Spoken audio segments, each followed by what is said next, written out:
mo condemn in totality wípé a fẹ́ Sharia. Nígbà àwọn alakatakiti láyè láti wá fi Sharia òfin Sharia da ilẹ̀ Yorùbá rú.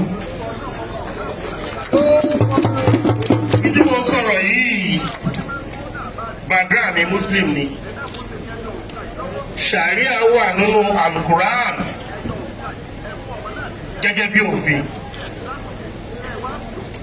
Ṣùgbọ́n bí àwọn Arábí ṣe ń lo Sharia nílùú Nàìjíríà ó lọ́wọ́ òṣèlú nú. Ó dẹ̀ ní ọwọ́ ìmúnilóko ẹrú ẹ̀sìn nú. Ó dẹ̀ ní ọwọ́ jàǹbá nínú. Sharia tí wọ́n lò ní Zamfara àmọ́ jàǹbá tó fi ṣe fún gbogbo àwọn ẹlẹ́sìn Kristẹni tó wà ní Zamfara. Àdẹ̀mọ́ jàǹbá tó fi ṣe fún àwọn ẹ̀yà tí ò ń ṣe ẹ̀yà Fúlàní àtàwùsá ní Zamfara.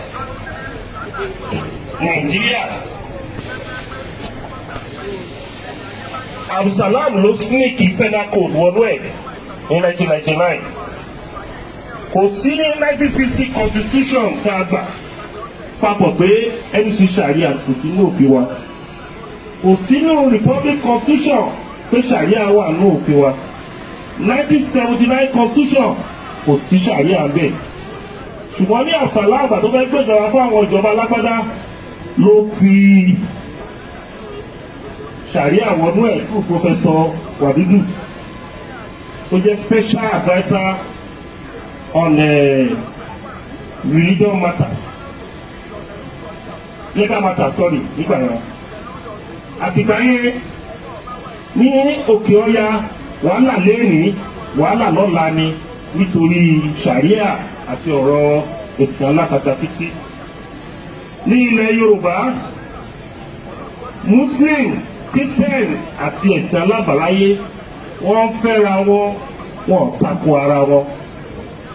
Yorùbá ò gbé ẹ̀sìn alakatakiti sórí. Ìwà ni Yorùbá máa ń wò, ọmọlúwàbí la máa ń wò, àwọn ẹ̀sìn tí a tó mọ èèyàn gidi.